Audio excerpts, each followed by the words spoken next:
Esta historia fue escrita y narrada por mí, Eder García, también conocido como Eder el de los vinos. Si te gustó este episodio de Tinta de Vinos, sígueme en redes como Eder el de los vinos, para más contenido, historias y buen vino.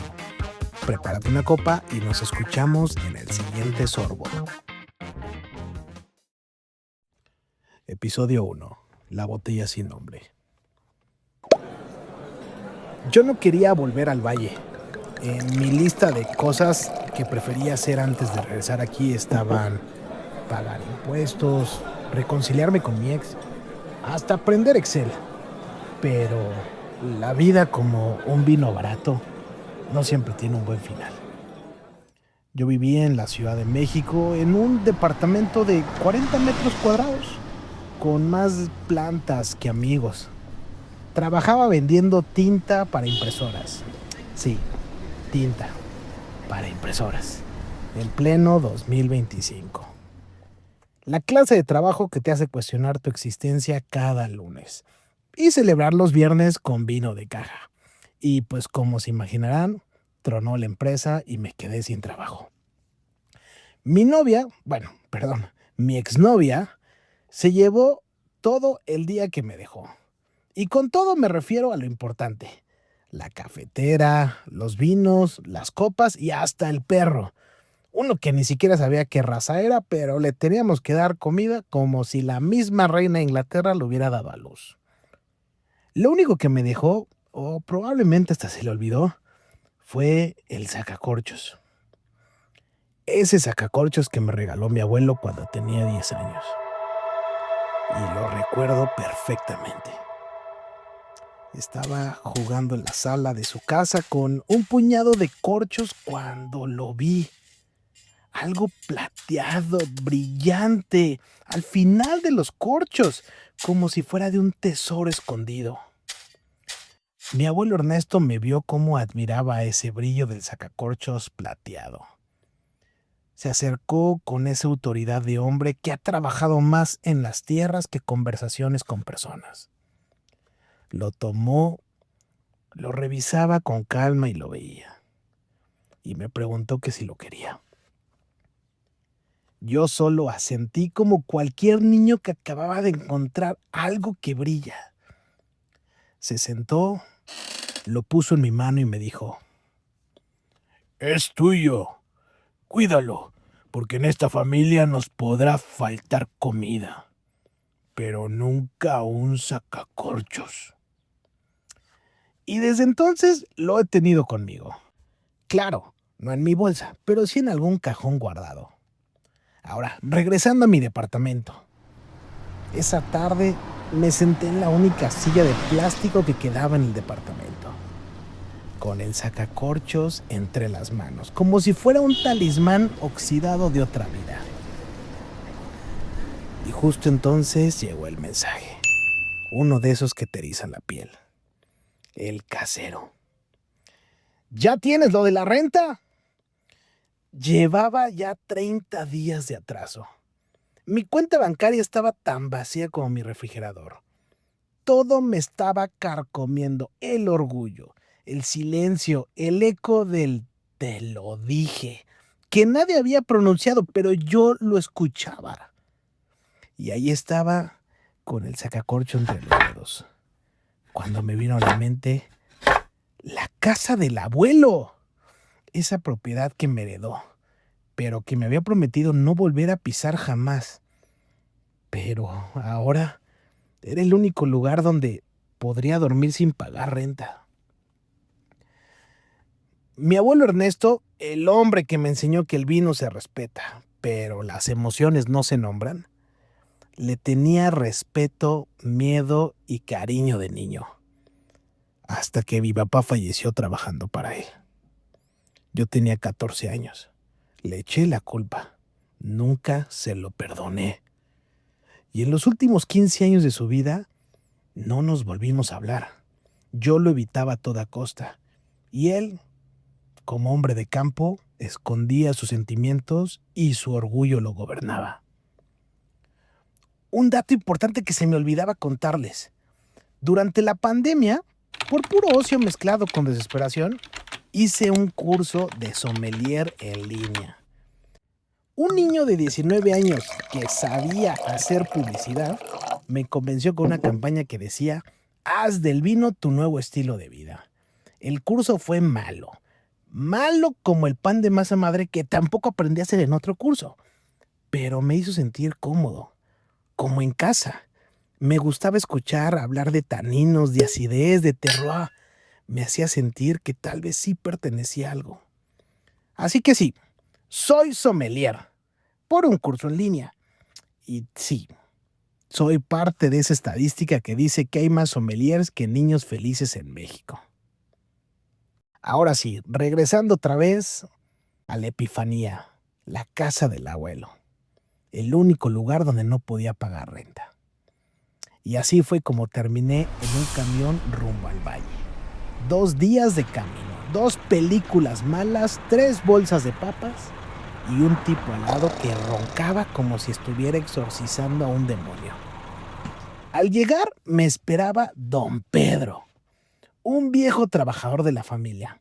Mismo bigote, mismo sombrero, misma voz rasposa que te regaña aunque no hayas hecho nada. ¡Gabriel!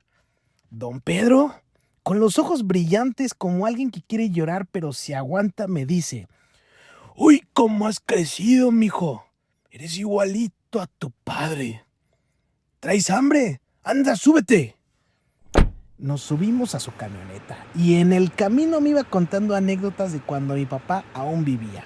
Me hablaba de cómo yo me escondía en las barricas, de cómo jugaba con las tapas de los corchos, como si fueran monedas de tesoro, cómo buscaba los topos y del perro viejo de mi abuelo. Y yo solo miraba por la ventana callado, recordando a alguien a quien ya no sabía cómo recordar. Llegamos al viñedo. La casa desde afuera parecía un recuerdo en sepia. El letrero de madera decía La Viña de Don Ernesto, en letras doradas ya desgastadas por el sol. Colgaba torcido como si estuviera cansado de sostener tanta historia. A los lados, una barda de madera vieja, con clavos sobresalientes y enredaderas secas. Un roble enorme en medio del terreno que todavía se resistía. Aunque sus hojas eran más nostalgia que sombra, de él colgaba un columpio de una llanta de tráiler que mi abuelo me había construido. Y junto a él, una cruz de hierro oxidado, clavada en el suelo, con el nombre de mi padre grabado en una placa, apenas legible. Me detuve y respiré hondo. El silencio pesaba. «Aquí es, mijo», dijo don Pedro mientras se bajaba. «¿No quieres pasar?» «No, Gabriel. Estas puertas son tuyas ahora. Yo ya cumplí. Y recuerda, lo que el campo guarda no siempre está dormido». Se puso su sombrero, se subió a su camioneta, encendió el motor y se fue don Pedro.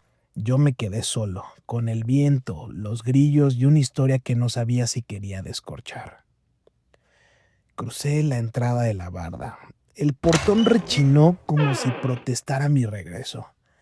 Crucé todo el terreno entre las vides olvidadas hasta llegar a la puerta de la casa. Y ahí le empujé para entrar. Yo recordaba que su chapa no servía y seguía sin servir. Di 2 pasos y una telaraña se me pegó en la cara. Instintivamente me la quité mientras un ratón salía corriendo hacia la derecha y me asusté como un niño. Entre susto, adrenalina y emociones encontradas, pude volver a poner atención en dónde estaba. Y ahí estaba el olor. El olor era mezcla de polvo, madera vieja y algo ácido. Tal vez humedad o tal vez soledad. Caminé por la sala, el mismo sillón donde el abuelo fumaba en silencio. La chimenea apagada con resto de leña como huesos grises. Las paredes con fotos antiguas. Mi padre, el abuelo, una foto mía con los dientes chuecos. En la cocina aún colgaba un cucharón. La estufa tenía una olla abandonada. La mesa donde yo jugaba con corchos. Todo estaba en pausa. Me detuve frente al pasillo largo, ese que siempre me dio miedo de niño. Al fondo, una puerta gruesa de madera que te sacaba de la casa y te dirigía a la entrada de la cava exterior. La entrada de la cava. Detrás de una puerta más pesada que mis ganas de estar ahí, la abrí.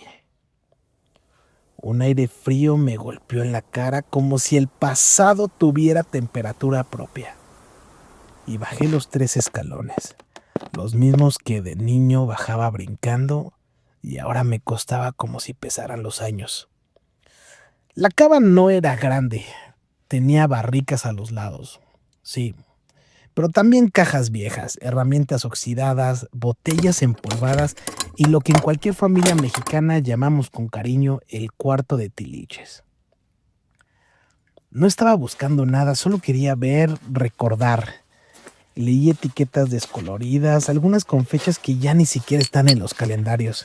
Vi una caja con manteles de mi abuela, un frasco con corchos de colores, una lámpara que nunca sirvió. Y mientras iba dando pasos, pasé al lado de una barrica y la toqué, con la palma abierta como quien toca una tumba. Y ahí fue donde me rompí. Todo me rebasó. No sé si fue la soledad, la humedad, el frío o el eco de los que ya no están, pero mis piernas dijeron basta. Me dejé caer al suelo, rendido, y al caer mi pie golpeó sin querer una barrica mal colocada. Un sonido seco, anómalo. Me congelé. Me incorporé lentamente, me acerqué, moví la barrica con cuidado y ahí estaba, una botella solitaria. Cubierta de polvo, sin etiqueta, sellada con cera roja. Tenía con un cordón de yute amarrada una nota doblada, con 4 palabras escritas, con letra temblorosa. Era la letra inconfundible de mi abuelo. No se abra sin ella. ¿Qué es esto?, me pregunté.